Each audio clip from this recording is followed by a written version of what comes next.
ಶಾಂತಿ ಬೀರುವೆ.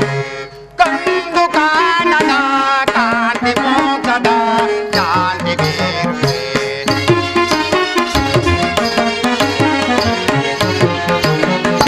ಕಂಡು ಕಾಣದ ಕಾಂತಿ ಮೋಕ್ಷದ ಶಾಂತಿ ಬೀರುವೆ.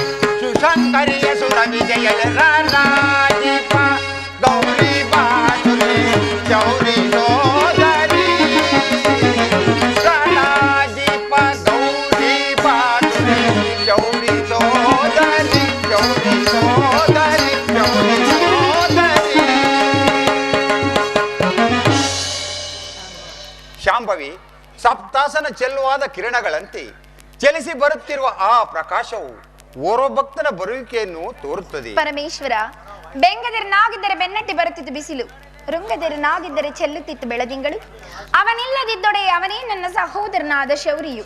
ನಿಶ್ಚಯ ಶೌರ್ಯ ಸುದರ್ಶನವಿಂದು ರಜತ ಬಂಡೆಗಳ ಮೇಲೆ ತನ್ನ ಸಾಹಸಿರ ಕಿರಣಗಳನ್ನು ಚೆಲ್ಲುತ್ತಾ ಅದೆಷ್ಟು ಮರಿಚಿಕ ಜಲದಂತೆ ಹೊಳೆಯುತ್ತಿರುವುದು. ಎಷ್ಟಾದ್ರೂ ಅವನಲ್ಲವೇ ಗೌರಿ ಸಹೋದರನು. ಸಹೋದರನನ್ನು ಬಣ್ಣಿಸಲು ಎಷ್ಟಾದರೂ ನೀನೆಲ್ಲವೇ ಶೌರಿ ಸಹೋದರಿ. ಬಾ, ನಿನ್ನ ಸಹೋದರನ ಬರುವಿಕೆಯನ್ನು ನೋಡುತ್ತಾ ಆ ಶಾಂತಿ ಪೀಠದ ಮೇಲೆ ಕುಳಿತುಕೊಳ್ಳೋಣ. ಹಾಗೆ ಆಗಲಿ ಸ್ವಾಮಿ.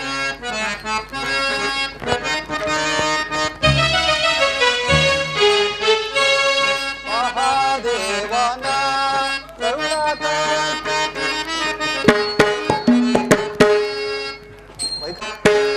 ಮಹಾದೇವನ ಕರುಣಾಕಾಂತಿಯ ಮಹಾದೇವನ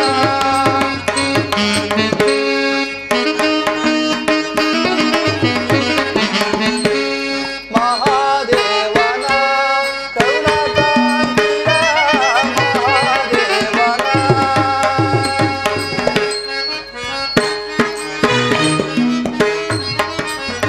ಗಂಗಾಧರನ ತುಂಗವಿಭೂಷಣ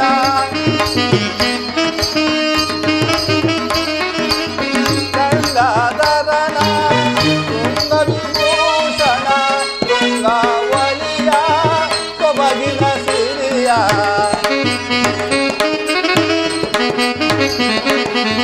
ಶೃಂಗಾವಲಿಯ ಸೊಬಗಿನ ಸಿರಿಯ ಮಹಾದೇವನ ಕರುಣಾಕಾಂತಿಯ ಮಹಾದೇವನ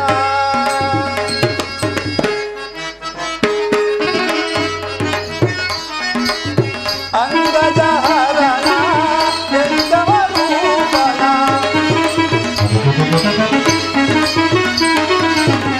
ಅಂಗಜಹರನ ಜಂಗಮರೂಪನ ಮಂಗಳ ನೀಡುವ ಲಿಂಗಧಾರನ ಮಂಗಳ ನೀಡುವ ಲಿಂಗಧಾರನ ಮಹಾದೇವನ ಕರುಣಾಕಾಂತಿಯ ಮಹಾದೇವನ ಮಹಾದೇವನ ಮಹಾದೇವನ. ಪರಮಾತ್ಮನಿಗೆ ನಮಸ್ಕರಿಸುವೆನು. ನಿನಗೆ ಮಂಗಳವಾಗಲಿ ಚಕ್ರಧಾರಿ. ಅಣ್ಣ, ಬಹು ಸಂಭ್ರಮದಿಂದ ಕೈಲಾಸಕ್ಕೆ ಬರಲು ಕಾರಣವೇನು? ದಯಮಾಡಿ ಪೀಠದಲ್ಲಿ ಕುಳಿತುಕೊಳ್ಳಬೇಕು.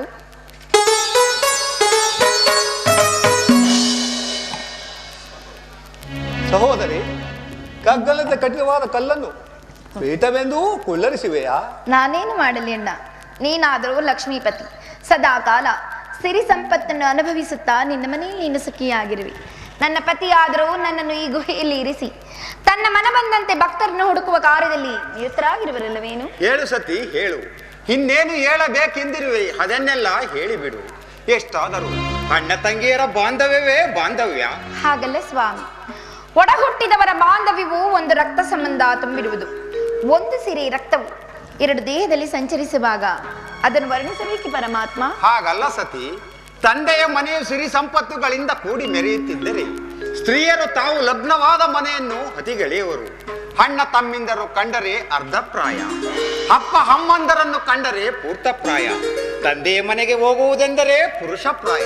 ಆದರೂ ಅವರು ಪಂಚಪರುಷರಿಂದ ನಿರ್ಮಿಸಿದ್ದರು. ಪತಿಯ ಮಂದಿರಕ್ಕಿಂತಲೂ ತಂದೆಯ ಮನೆಯೇ ಮೇಲೆಂದು ಹೊಗಳುವರು.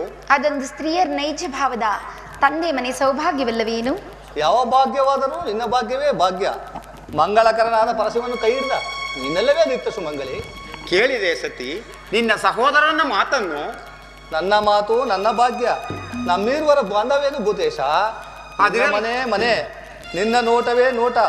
ಈ ಕನಕಮಯವಾದ ಪೀಠವನ್ನು ಕಲ್ಲೆಂದು ಹೇಳಿದ ಮಾತು ಅಣ್ಣ ತಂಗಿಯರ ಸಲಿಗೆ ಮಾತಾಗಿರುವುದು ಸರ್ವೇಶ್ವರ. ಅದಿರಲಿ ಕ್ಷೀರ ಸಾಗರ ಸೇನ, ನಿನ್ನ ಬರುವಿಕೆಯನ್ನು ನೋಡಿದರೆ ಏನೋ ಒಂದು ಕಾರ್ಯಗೌರವವನ್ನು ತೋರುತ್ತದೆ. ಆದರೂ ನಿನ್ನನ್ನು ನೋಡಿದ್ದಾಯಿತು. ದಕ್ಷ ಸುತೇರ ವಿವಾಹ ಮಂಟಪದಲ್ಲಿ ನೋಡಿದರ ರಾಭ್ಯ. ಬ್ರಹ್ಮದೇವನು ಇಲ್ಲಿಗೆ ಬರಲೇ ಇಲ್ಲ. ಅತ್ತ ನೋಡು ಜಗದೀಶ್ವರ, ಬ್ರಹ್ಮದೇವನು ಕನಕಾಮಯ ತಪ್ಪಲಿಂದ ಬಹು ಸಂಭ್ರಮದಿಂದ ಇತ್ತಲೇ ಬರುತ್ತಿರುವನು.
ನನ್ನ ನಮಸ್ಕಾರಗಳನ್ನು ಸ್ವೀಕರಿಸಬೇಕು ಪರಮಾತ್ಮ. ನಿನಗೆ ಮಂಗಳವಾಗಲೇ ಬ್ರಹ್ಮದೇವ.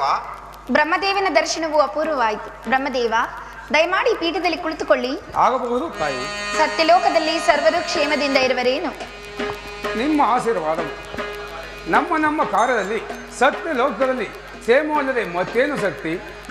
ನಿಮ್ಮ ಆಶೀರ್ವಾದವು ಅಲ್ಲಿ ಕುಳಿತಿರುವ ನಾರಾಯಣನ ಬೆಂಬಲವು ಸದಾ ನನ್ನ ಮೇಲೆ ಇರುವಾಗ ಸತ್ಯ ಲೋಕದಲ್ಲಿ ಕ್ಷೇಮವಲ್ಲದೆ ಮತ್ತೇನು ದೇವಿ.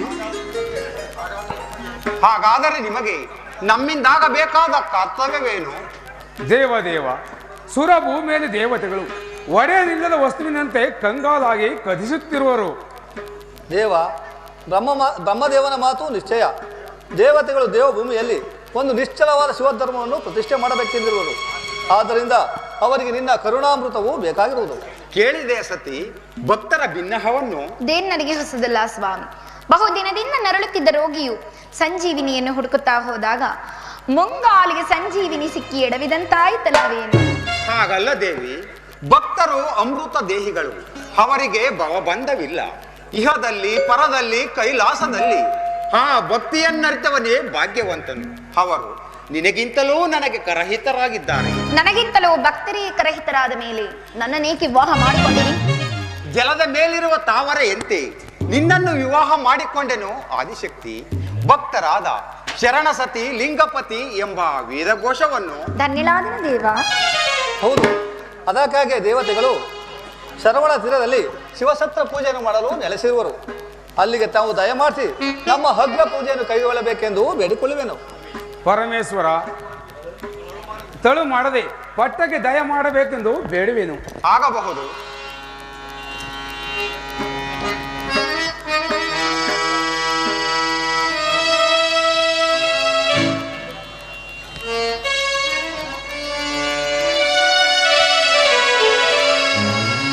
ಗಂಗಾಧರ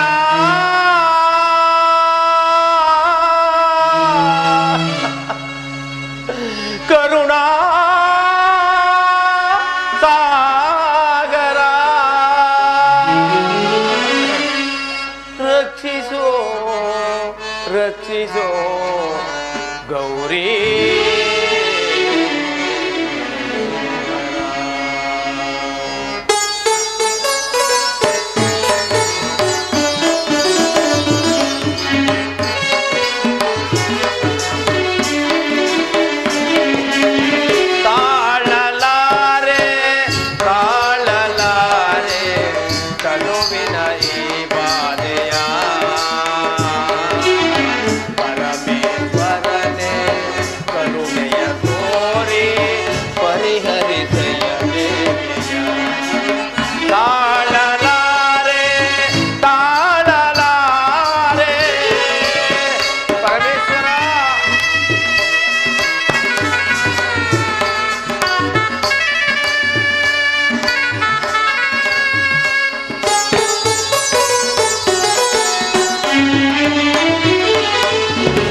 ಚಂದ್ರನ ಬಾಳು ಮಣ್ಣಿನ ಧೂಳು ಚಂದ್ರಲೋಕದಿ ತುಂಬೆಲ್ಲ ಕಾಲಿರೋಳು ಪರಮೇಶ್ವರ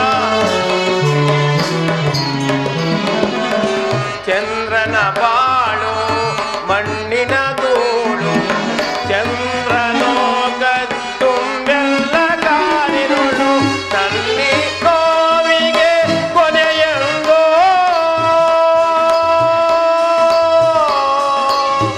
ಶಂಕರ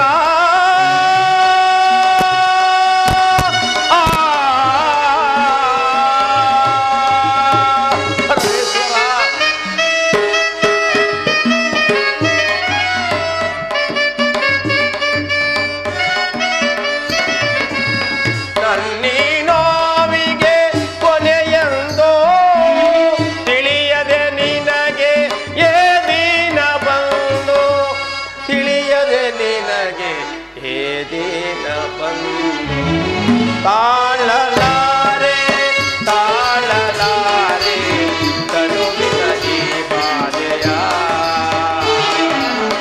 ಪರಮೇಶ್ವರನೇ ಕರುಣೆಯ ತೋರೆ ಪರಿಹರಿಸಯ ಬೇಗೆಯ ತಾಳಲಾರೆ ತಾಳಲಾರೆ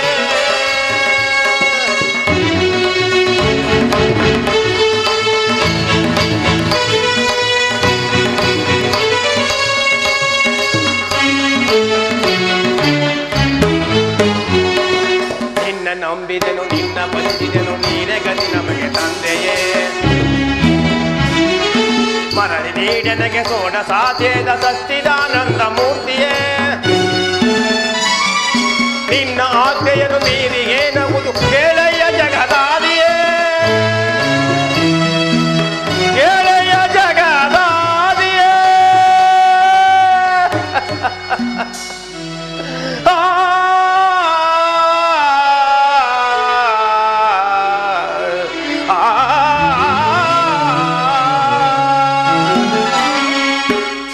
ತಾಳಲಾರೆ ತಾಳಲಾರೆ ಕರುವಿನ ಈ ಬಾಧೆಯ